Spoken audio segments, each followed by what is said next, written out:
Well, hello, hello. You're muted. I can't hear you. Welcome Little back. welcome back. Well, Like hello, toilet hello. waiters.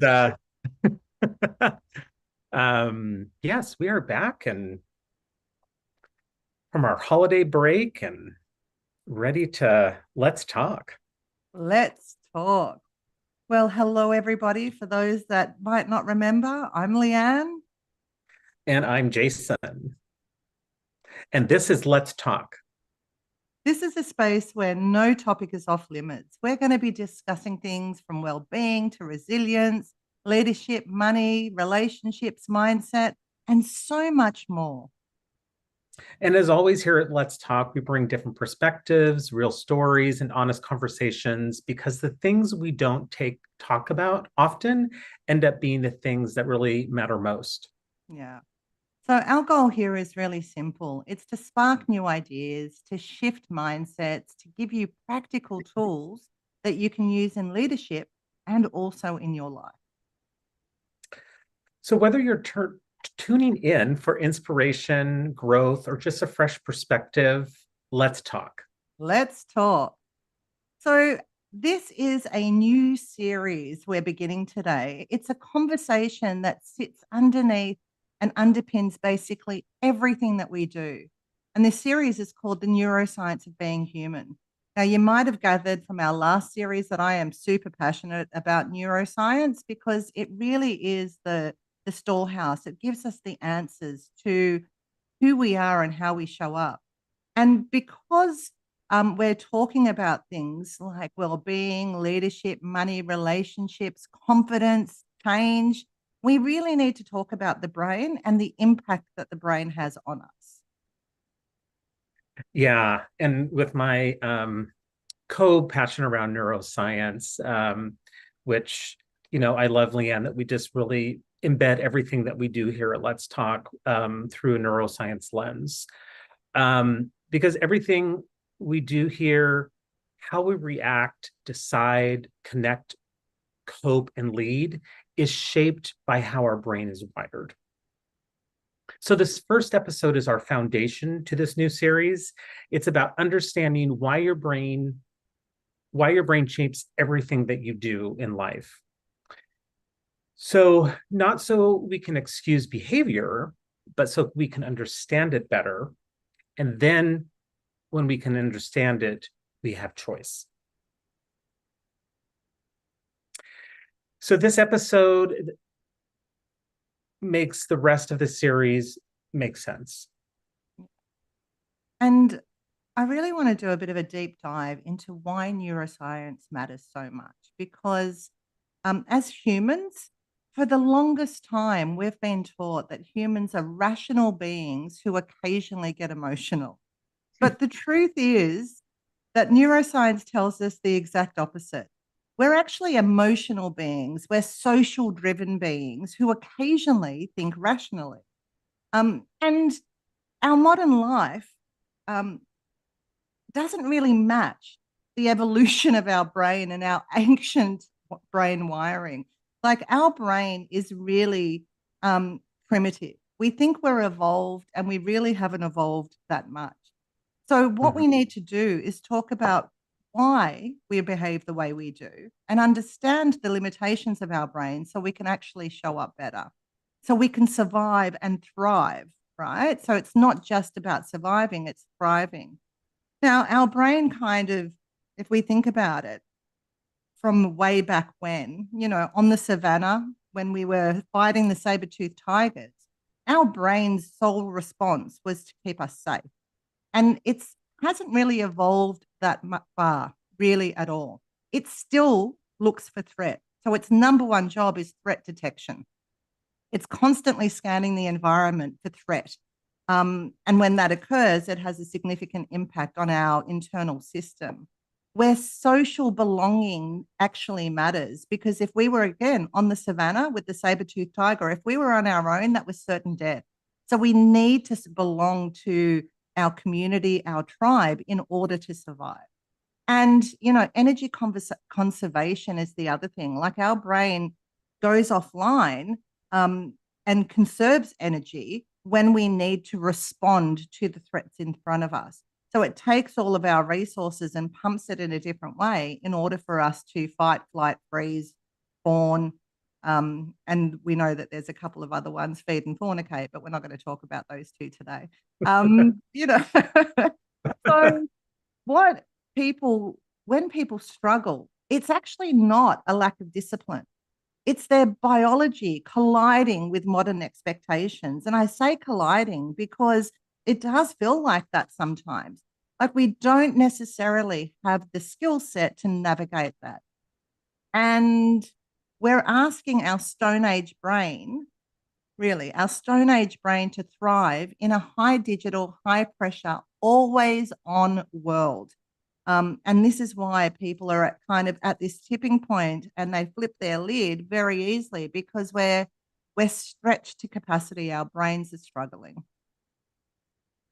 Yeah, and that makes me think too, right? And I think we mentioned it in, I think, our mental and intellectual well-being, where we had our guest expert Ali on, where it's no longer about time management, but more of attention management because of that always on world that we live in.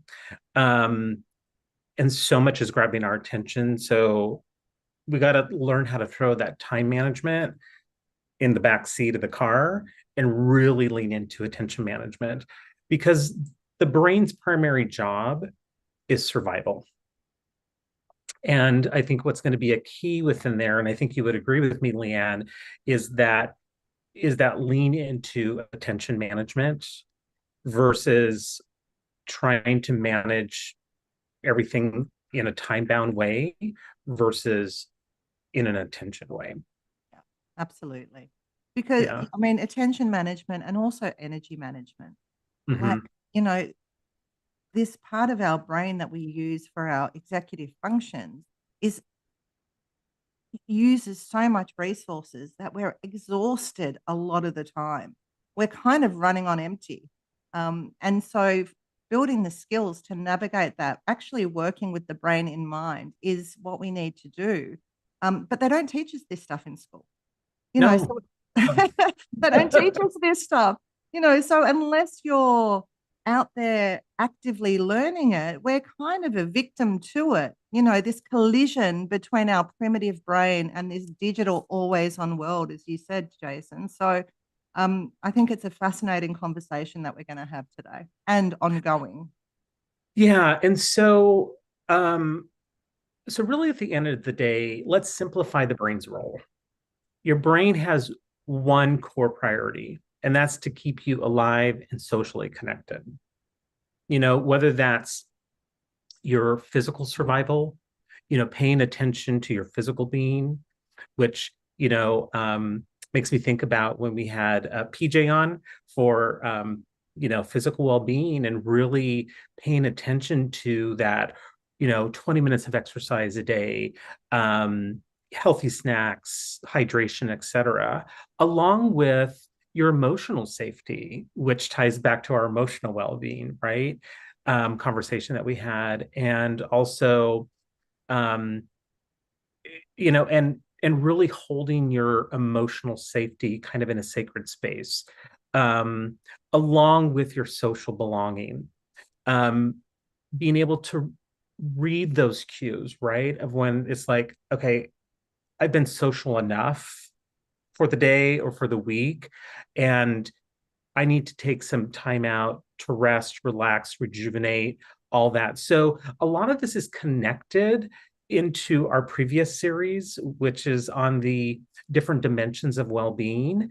And if you really think about it, it's all connected.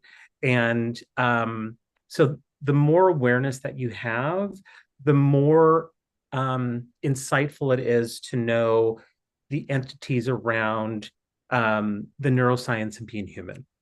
I don't know if you wanted to add anything else into there, Leanne. Yeah, I was just thinking, it's so much about our physical well-being, but our internal world. So having those practices that we even talked about with Tish, right, around Mhm. navigating that internal space, so we can show up effectively, because our emotional safety and our physical survival really requires us to be able to look within, to calm our nervous system, to be able to decipher, what's an actual threat and what isn't. Mhm. And we'll talk a little bit more about that. But if we can understand why we respond and others respond the way that we do, it then generates empathy instead of judgment.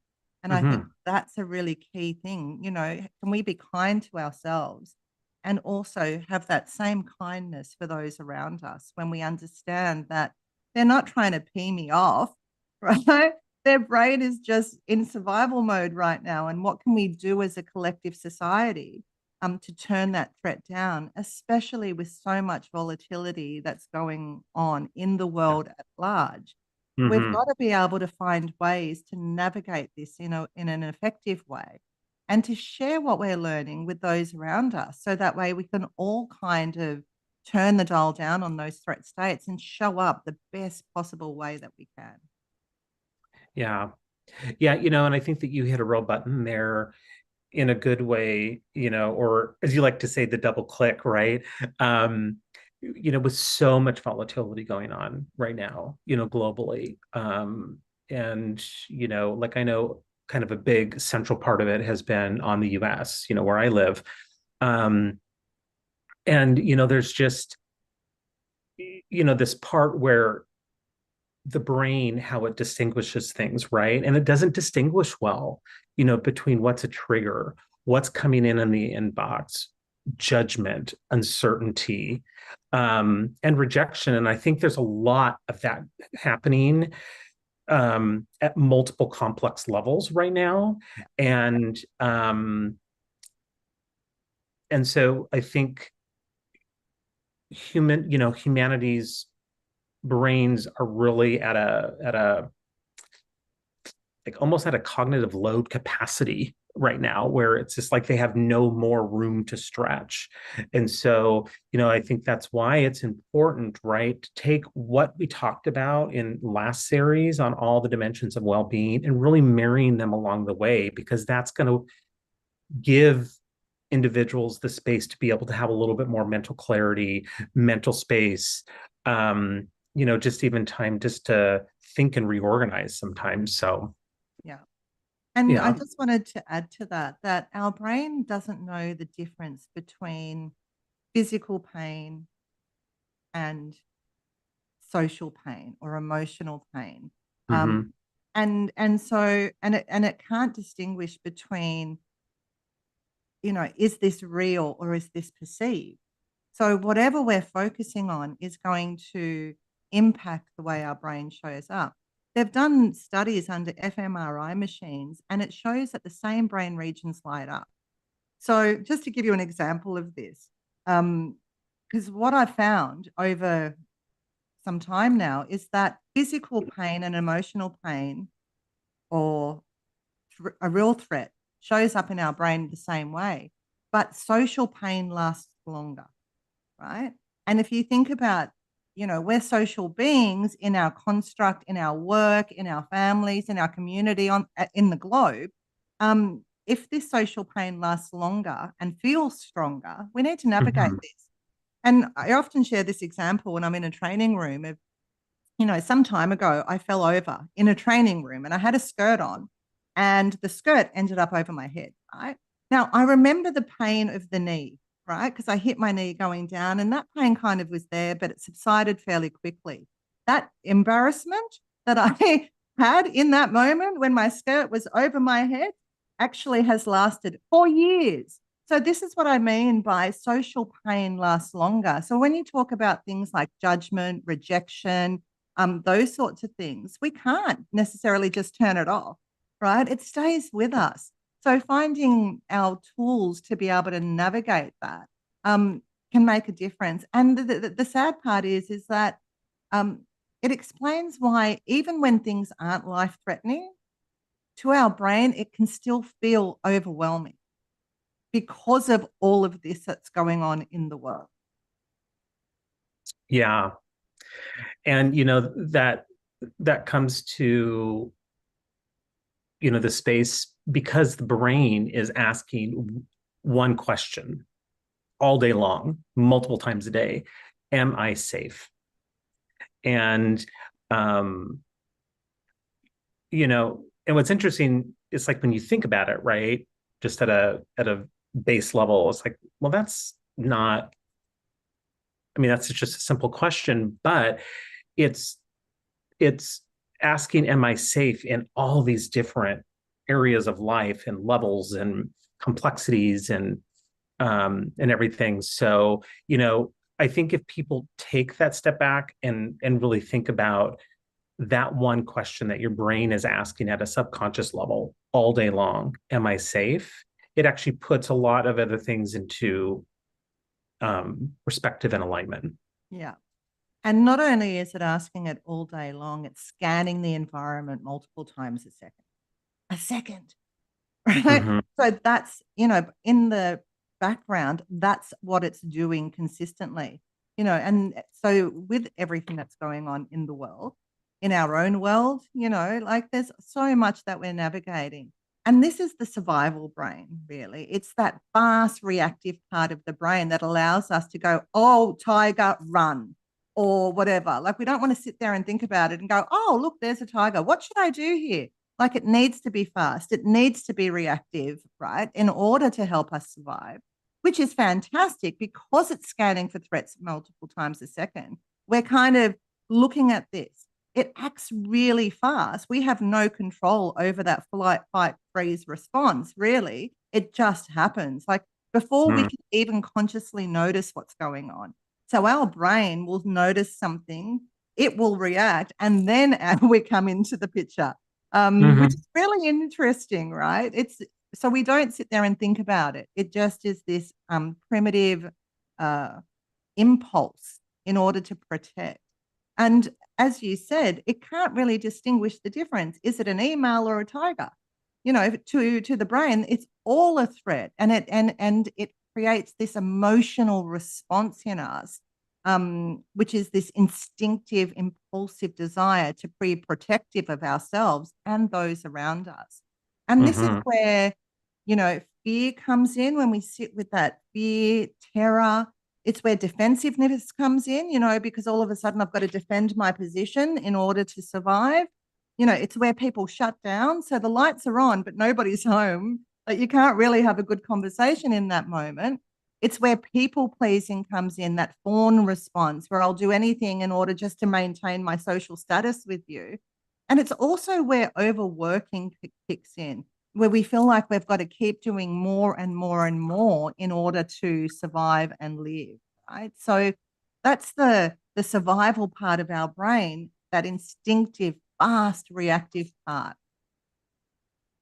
And we're kind of glad that it does that because, oftentimes you hear miraculous stories where somebody has seen a car coming and they've just responded and, Mm-hmm. grabbed a kid out of the way without even thinking about it. So we need that part of our brain, but we don't need it to be on all the time. And that's really what we've got to navigate. Yeah. Yeah. And the next part is the emotional and social brain. This is where relationships, belonging, and meaning sit. Some large um, entities of life, right? Whether the relationships are your partner or friendships, work relationships, etc. That belonging, which stems in all areas of our life, right? And then the meaning that we make of things. So all three of these sit in that emotional and social brain. Um, and like the social pain equals the physical pain.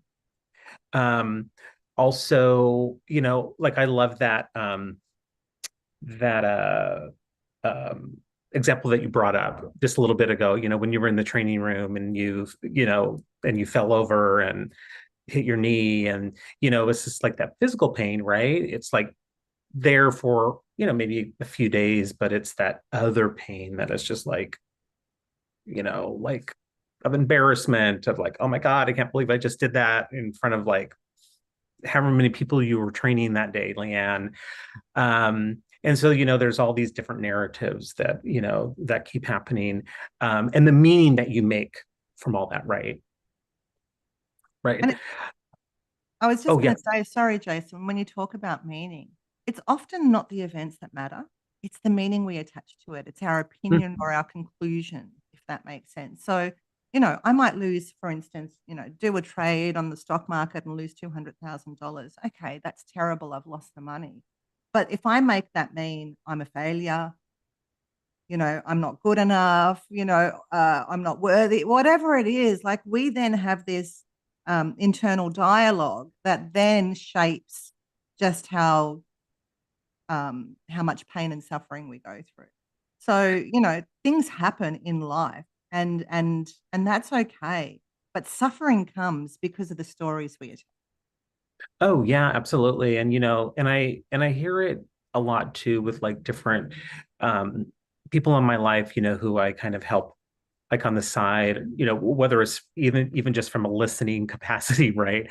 Kind of also in this volatile economic world that we live in right now too, right? And with all the job losses and and people trying to find work, and it's just like you get an interview or two and you get really excited and you get really attached to it, and then you don't get it, right? And there's that meaning that you attach to it. And a lot of times what's interesting is that it's meaning that stems back to probably childhood or teenagehood, whatever, of being rejected or you know not making the varsity choir or some sports team or whatever, right? So like a lot of these have meanings that are attached that are unresolved from earlier parts of your life, right? Yeah. That's why they're um, called reactions, because we're reacting something from Extreme. the past. Exactly. And and then I also find that a lot of people fall into comparison a lot, and I think that's why, you know um especially perfectionists, recovering perfectionist myself, and why I think sometimes some things just get in this hamster wheel, right? And they don't move forward because you're always comparing to this person who may be 15 steps ahead of you, right? But you're attaching comparison and meaning to that in the moment, and you don't have any idea what the struggle was for them to get 15 steps ahead of you, right? And then I also see that in different scenarios that shame activate threat response as well too, which usually stems from some unresolved trauma or drama in life. So this area of relationships, belonging, and meaning have a lot of I think one of the themes or patterns that come out is patterns of narrative, um, and also patterns of being attached to stuff that's unresolved at different parts of your life. Yeah. Yeah. Yeah. So the key here is that your brain would rather be wrong than excluded, right? Yeah. Because that need to survive as part of a tribe is so important. And yet, when we're in that shame, comparison, judgment kind of space, then that's at the end of the day, everyone's greatest fear is that I'm not enough. And if I'm not enough, it means I won't be loved. And if I'm not loved, it means I'm not safe. Right. So it Mm-hmm. goes back down to those levels again, which is really interesting. And then there's the thinking part of our brain, the prefrontal cortex. I call it the executive center of the brain. It's the part of the brain that we use all the time. And when I say all the time, really all the time, it's what we use to make decisions, to plan things out. It's where our perspectives, where we can look at things through different perspectives, where empathy comes in. It's this part of the brain that allows us to self-regulate when things are going on. I call it it helps us to decide, understand, memorize information. So even when we're learning new things, this front part of our brain, our PFC or prefrontal cortex, navigates all of that. It helps us to inhibit responses. So, it's that part of the brain also that stops us from eating the Tim Tam. When we want, I don't know if you have Tim Tams in America, but they're very, very Australian centric. But it's the part of our brain that stops us from reacting or from losing our mind or from doing things that we don't want to do. But it's very energy intensive. So I kind of alluded to this before, like this prefrontal cortex is the smallest part of our brain, but it Mhm. uses more than 80% of the resources because Yeah. it needs to kind of think and do things. And under a threat state, unfortunately, this part of our brain goes offline. So Mhm. because all of the resources are taken in and fed out to our bodies so we can run, so we can fight, so we can do what we need to do, it's really interesting. So our thinking part under a threat state goes offline. And it's why you'll often notice that you might be in a meeting, somebody says something and it triggers you. And in that moment, you're just like, you've got no words. You're sitting there and it's like, you're in your head and you're kind of like really upset. And then when you're driving home later in the day, you sit there and you go, I could have said this and I could have said that and I should have said this and I might have done that. But in the moment, you couldn't because that thinking part of your brain goes offline. And it's only until you have regulated yourself that that part of the brain comes back online. So this whole concept of regulation, self-regulation is so super important because it's this part of our brain that we need, but under a threat state, we don't have access to so well. Yeah, and that reminds me from a like even from a like a coaching perspective, right?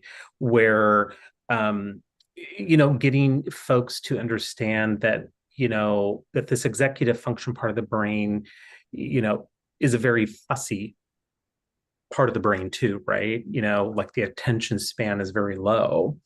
And you know, I know one of the things that I talk about with coaching clients is this the importance of doing things in chunks, in Mhm. small bits of time. Yeah. So it's like, kind of going back to that attention management, right? Like if you put 20 solid minutes to, you know, going through emails or doing whatever planning for a meeting or a project, and then take a little break and then come back. It's amazing actually how much more you get done when you do that chunking because you're actually helping that prefrontal cortex in its fussiness. Yeah. Yeah. And if I can just add to that, a lot of people sit there and try and find the solution and they're looking at the problem, they're trying to work through whatever it is, the task that they're on. And quite often, when they do get up and walk away, that's when the insight comes in, the new thinking, because they've Mhm. given their brain that space away from the problem or the threat. And then new thinking can come in at that point. So it's why also, we often get new thinking when we're showering or walking or making a cup of tea or in a conversation with somebody about something completely unrelated. And all of a Yeah. sudden, the answer will arise and we've got the solution that we've been painting over, you know. So like you, Jason, I often say to my clients, like, get up every hour, just leave your desk for a few minutes, or if you feel like you're stuck on something, like actually get up and walk away. It sounds counterintuitive, but it actually helps the brain and you do get much more done. And that whole idea of chunking things down also reduces overwhelm. If we're Mhm. looking at this big, hairy, audacious task or goal that we're working towards, and we look at all the steps that we need to take to get there, it can become quite overwhelming. And then we choose to opt out or we procrastinate or some of these other behaviors come in that don't serve us. But when we're chunking things down, it allows us to just work on this bit. And that's Yeah. not so overwhelming, right? And then, so being able to do that really is useful for our brain. And that time blocking, and in that, I would also add turn off everything else. Turn off your notifications, turn off your mobile phones, your phone's off the line, like shut the door, like really get into that flow zone, and you'll get much more done with much less resistance in that time. Yeah. Yeah. It makes me think about, when I used to work internal corporate, right? And, be in trainings or staff meetings or retreats and all this kind of stuff. And these things would just go on and on and on. And you could just see and this was before I had a lot of the neuroscience background, right? Where it's just people's attention span to go here, people on their phones. And with that different perspective and that different lens, it's like, if leaders would design meetings with this neuroscience knowledge in mind and how the prefrontal cortex works, like, oh my God, it would be just so amazing just to be an observer in the room to see how much more would get done, more conversations would be productive, et cetera. So, I mean, I think we could do a whole episode just on that. Absolutely. But in short, if you are a leader, right, rather than having big meetings expecting ideas to come in the meeting, you're better off having a really short meeting in the afternoon and say, okay, this is the problem. This is what we're trying to solve. Go home, think about it, don't think about it, see what pops up overnight, and then we'll reconvene tomorrow morning. You'll get much better ideas from people because that's the way the brain kind of works, right? But in the meeting, when we're under pressure to come up with the solution, it often doesn't work. And a lot of people are reflective thinkers, not actually, not what's the other word? Some people, it can be very out there and they can think quick and they're dynamic, but the majority of people aren't. A lot of people actually need that internal quiet for those ideas to emerge. So if you are a leader, think about that. Give people space to come up with ideas rather than expect it in the meeting now or having very long meetings pulling things apart. Yeah. And I would also give that advice to, and, because I get insights myself, right? Like, as a second time graduate student, right? Whether you're at the master's level or doctoral level, like myself, and you're having to do these big research projects, thesis or dissertation, what I've learned is like doing it in chunks, right? Working on it, putting it away. I mean, I was just in class, I brought something up that I did like a year ago. And I was like, oh my God, it's like I would do this different. And like our professor was like, yeah, it's amazing the perspective when you put something away and then you bring it back forth, just kind of the new insights that you get. So, so I would give that same advice that you were talking about, Leeanne, to also graduate students when it comes to their big research projects. Because sometimes you're just, you just feel like you want to write for like 4 or 5 hours and not saying that you can't get a lot done, but you probably get more productive stuff done if you do it in small chunks, and put it away and then bring it back because new insights will emerge. Yeah, the brain likes spacing, basically. Yes. Like it functions best when there's space in between things. So now we're going to move to a little bit of conversation around the myth of rational humans. There's a lot of kind of interesting spice, even just within that. So this is one of the most compassionate truths neuroscience gives us is we don't decide, then feel.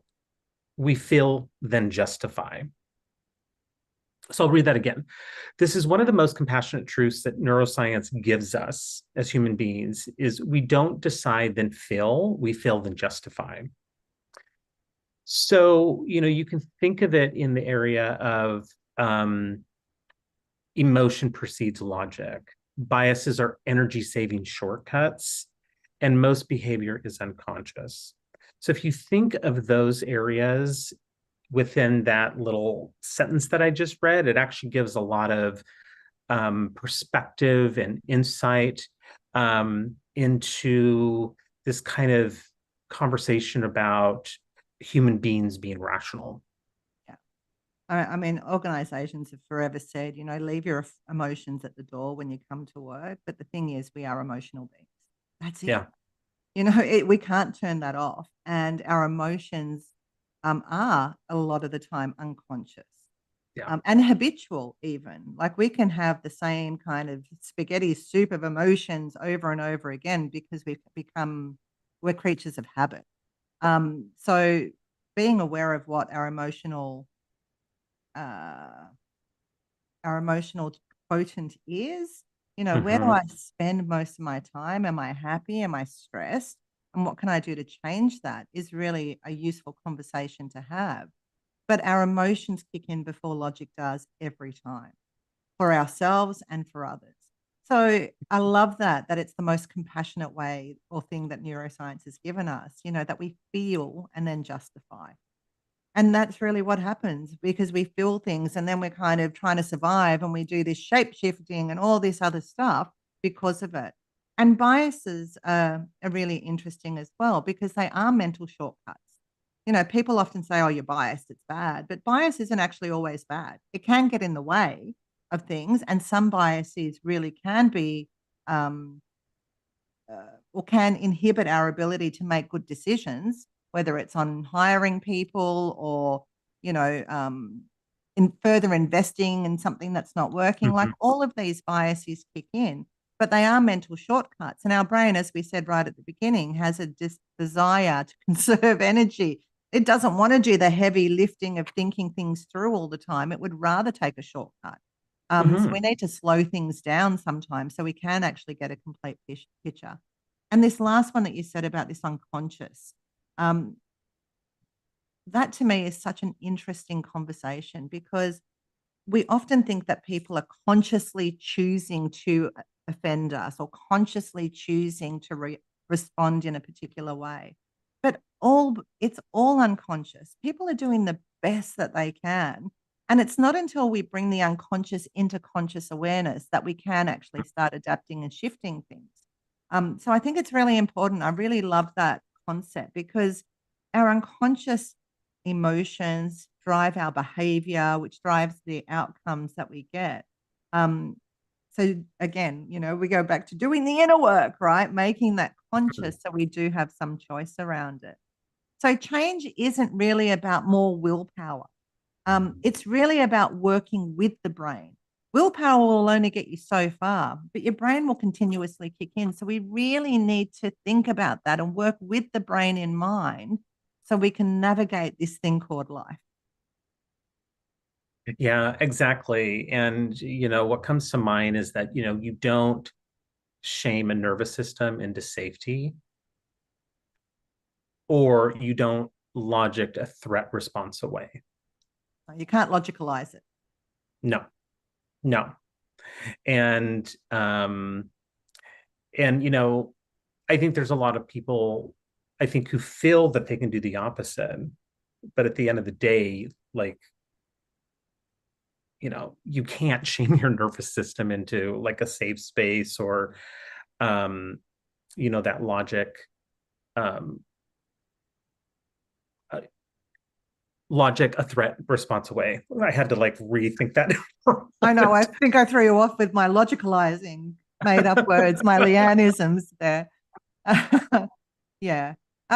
And we have to wait till people are in a regulated state before we can Yeah, actually have these conversations. Because if they're in that threat state, the lights are on, but nobody's home, really. They could be yeah, sitting there nodding, but they're in their head, they're not there. So there's yeah, really no point. So allowing people to come to regulation and then having the conversations that matter is really useful. So when you yeah. understand this about the brain, everything softens. We don't have to be so bloody hard on ourselves. And this applies to all of us. So whether, you're in leadership, whether it's about your well-being, whether it's about, your relationship to money or relationships in general, everything softens when we can look through the lens of neuroscience and understand what's going on. And it can help us to then build more confidence because all of a sudden we have an understanding as to why we respond or react the way we do. We can Hmm. then grow by choice with intention. And I think that's really the key. It's about understanding what's going on under the rug, and then having some choice.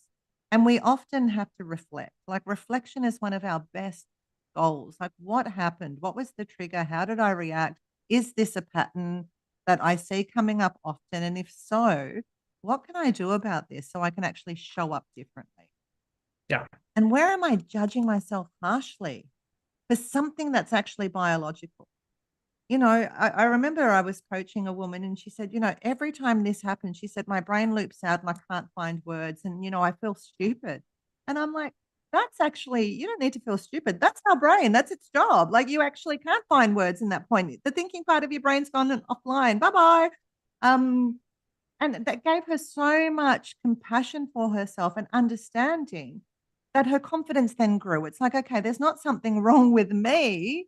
My brain is just trying to protect me. And that's the thing. Mhm. If we can remember that, there's not something wrong. Our brain is just trying to protect us, you Yeah. know, and I It's would, asking that one question. yeah, Am I safe? am I safe? So, the question that we need to consider for ourselves as we go forward is where is my brain trying to protect me? Like how is it doing that? And what would change if I worked with my brain instead of against it? Instead of trying to push through, if I actually took the time to understand, because that's where the gold lies. Yeah. Yeah. There's a lot in with what you just said. And um, you know, and I think all of us, right, if like we had that knowledge, then all these different areas do soften.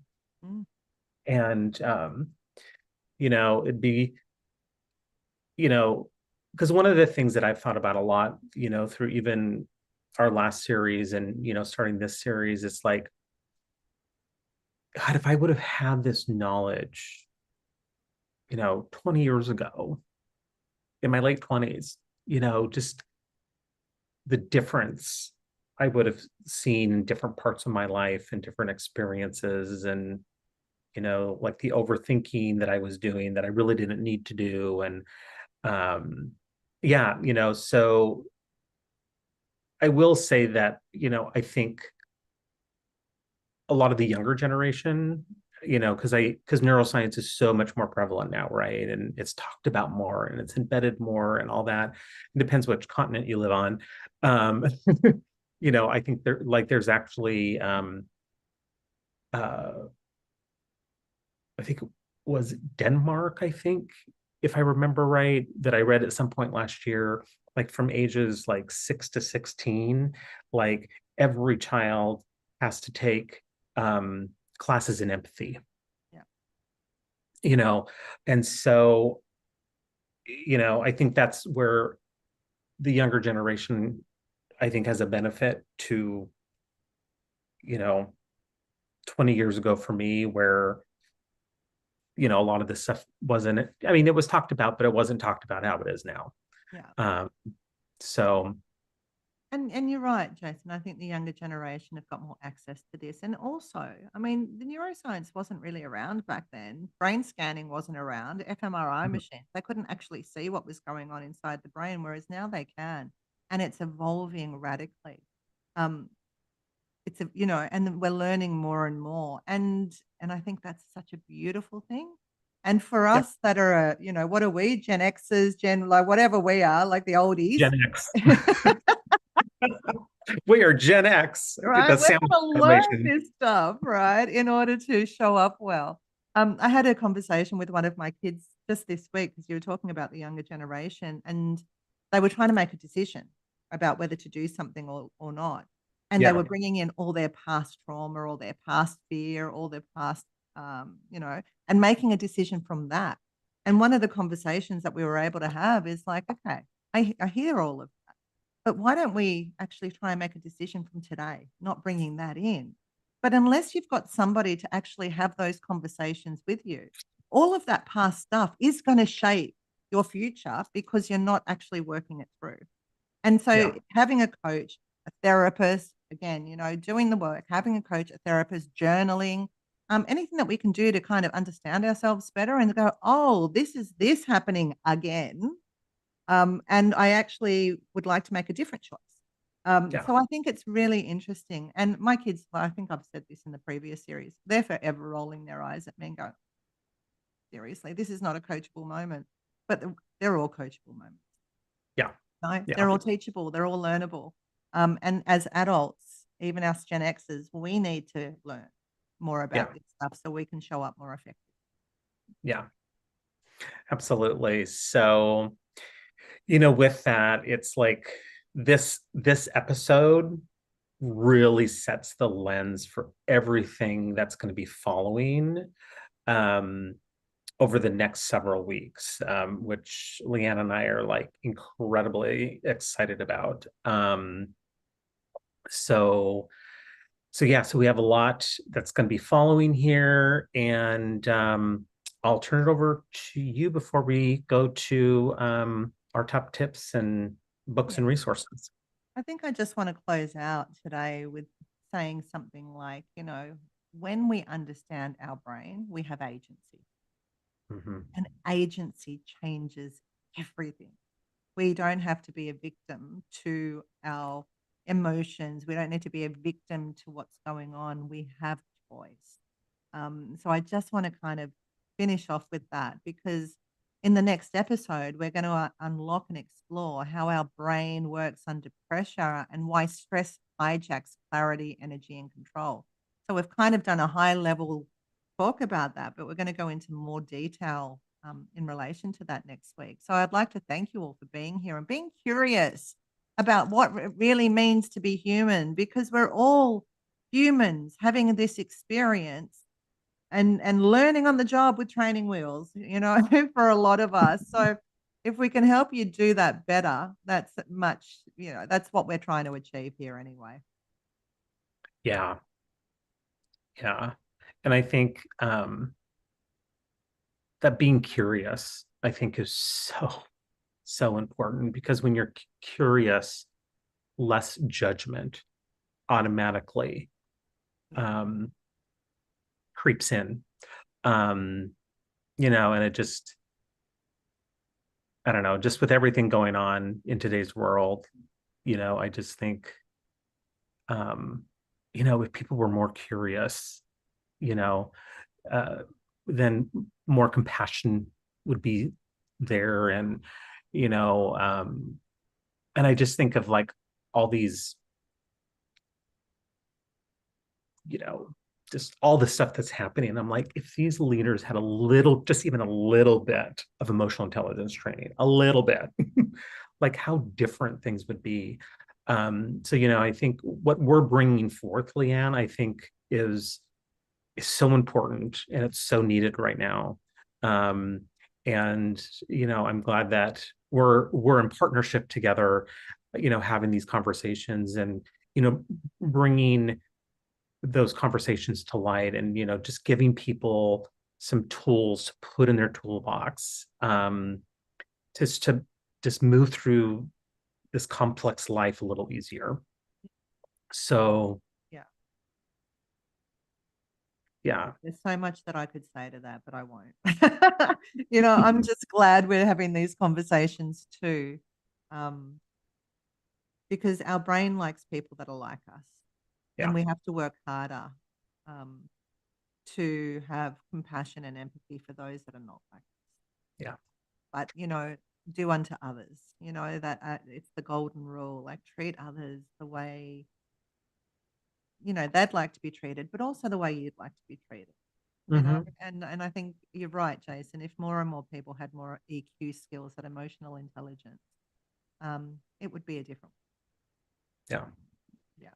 Absolutely. So, Well, with that, let's move to our powerful takeaways. So, let me just share my screen here.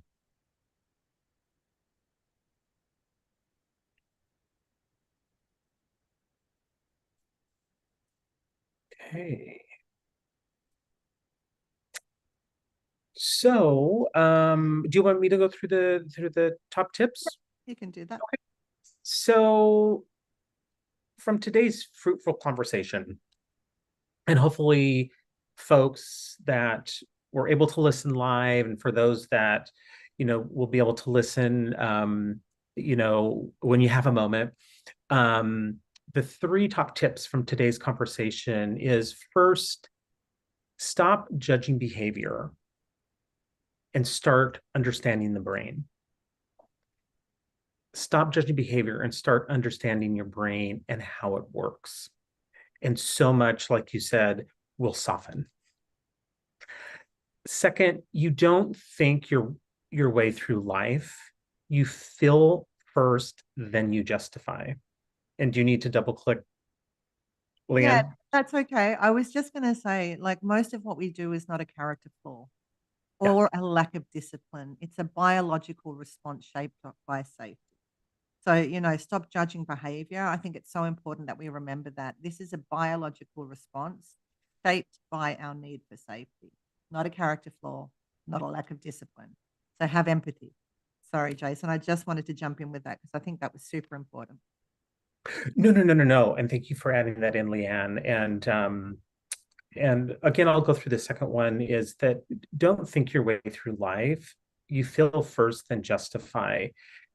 And with this, neuroscience shows that emotion and our nervous system responds come before logic, right? So if you want better decisions, better leadership, or better habits, start by regulating your nervous system and not forcing willpower.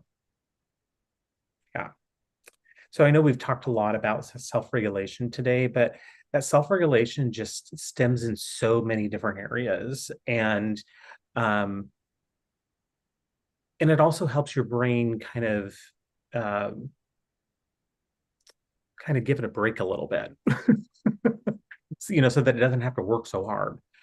Um, and lastly, on the top tips is change happens when you work with your brain, not against it.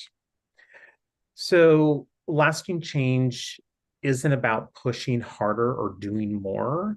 It's about creating that safety, which is that one question that your brain is consistently asking, and scanning and all that, awareness and small intentional shifts. So when the brain feels safe, clarity returns.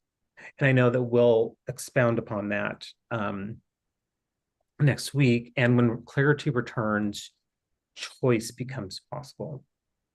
And when choice becomes possible, you'll have that aha that you'll actually will have more cognitive space to think and um, make decisions and all the et ceteras that come with that. Anything else you'd like to put there, Leanne? No, I just think, you mentioned self-regulation. We've talked about that a lot. And a lot of people will go, how do we do that? Start with your breath. Really. Mm-hmm. Start with your senses. What am I seeing? What am I hearing? What am I smelling? What am I tasting? Like, start with your five senses and start focusing on your breathing, doing box breathing. Breathe in for 4, hold for 4, breathe out for 4, and hold for 4. Just doing those two things will have a vast impact on your central nervous system and turn down the dial on your threat response so you can regulate. Yeah. They're the first steps, I would say, to finding that. And name it. If you're feeling stress, call it out. I'm feeling stress. Because when we name it, we contain it and we also tame that emotional response that's coming up. Mm-hmm. So I just wanted to kind of add that in because if people hadn't listened to our last series, it's like, well, how do I self-regulate? Well, that's one of the first steps. Yeah. It's that magic of the human body, right? Like everything isn't solved through technology, which I think a lot of people feel that it is now, right?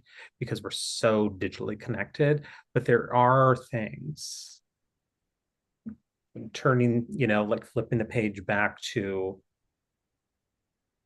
the human body, and how can my human body be an asset to that self-regulation. Now, not saying that you can't use ChatGPT or whatever to help give you ideas, right?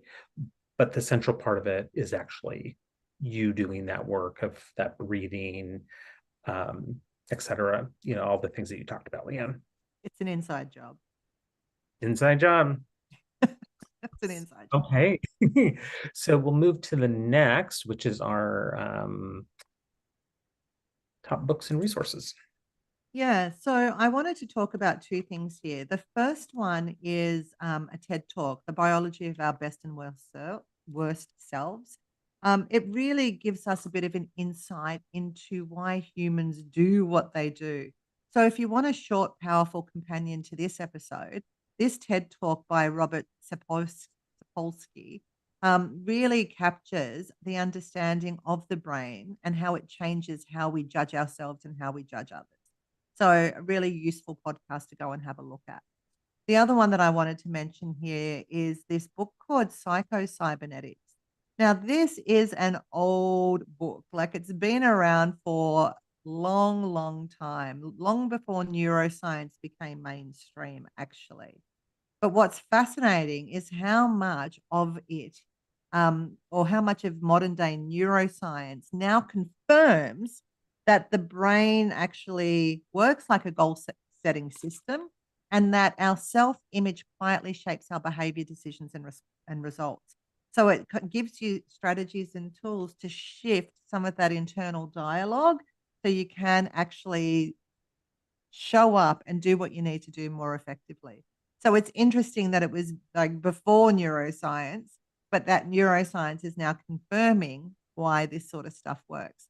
So it's just a fascinating book. It's I'm listening to it on Audible, um, and it really talks a lot about visualization, shifting that internal identity, um, and I think that's all useful, when there's so much going on in the world, visualizing what you do want instead of focusing on what you don't want, because what we focus on grows without a Yeah. doubt. What's wrong is always there, but so is what's right. We just have to shift our focus.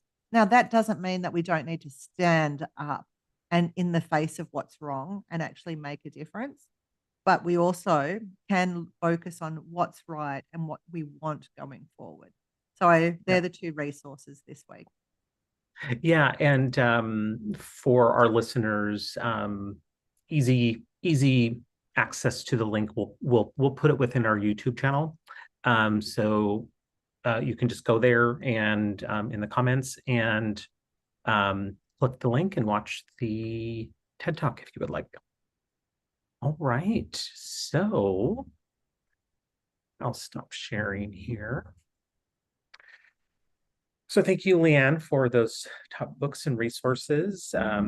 We decided to, instead of give books, do both books and resources for, people of different learning styles and different desires of how they get their information or like to get their information and further their knowledge. So with that, thanks for joining us in today's conversation on The the neuroscience of science being human. human. Exactly. And we hope that you enjoyed it. And I'll turn it over to you, Leanne. Yeah, and I also hope that it sparked something new or reconfirmed something that you already know. Maybe you've had an insight, it's given you a fresh perspective, or just even given you a new question that's now worth exploring. Yeah, and our mission here at Let's Talk is simple, as always, is to have the conversations that matter most and to remind you you don't have to figure out all of this alone. And, Leanne, one thing that we forgot to do, I just realized, is to give the overview of the rest of this series. So, should we go back to that? I think we can actually show that up on the screen just as we're closing out, Jason. Sounds good. Yeah. So, if you've enjoyed today's episode, share it with a friend, subscribe, like, do all of those things and keep the conversation going with us. Like, let's keep this alive because when we talk, we really talk. And anything is possible So let's talk with real conversations. and limitless possibilities.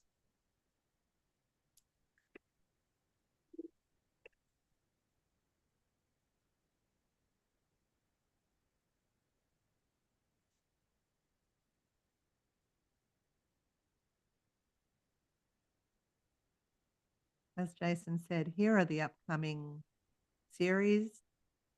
We look forward to having the conversations with you. Yes. Thanks, So everybody. thank you. And get ready for an amazing February and March. Mm.